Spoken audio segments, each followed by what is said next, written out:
पाठ 11. कथालेखन. खालील मुद्द्यांच्या आधारे गोष्ट पूर्ण करा.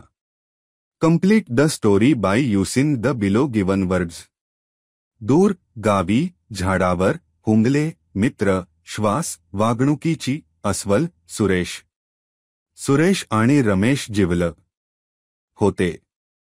एकदा ते दुसऱ्या जात होते.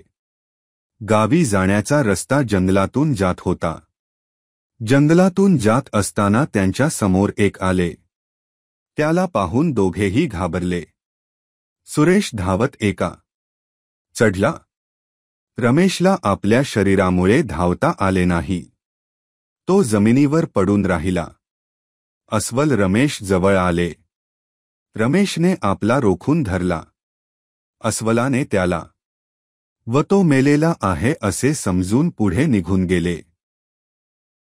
अस्वल खूप गेल्यावर उतरला आणि त्याने रमेशला विचारले, अस्वल तुझ्या कानात काय म्हणाले? झाडावरून खाली. रमेशने उत्तर दिले, खरा मित्र आपल्याला संकटात एकट्याला सोडून जात नाही. हे ऐकून सुरेशला आपल्या लाज वाटली.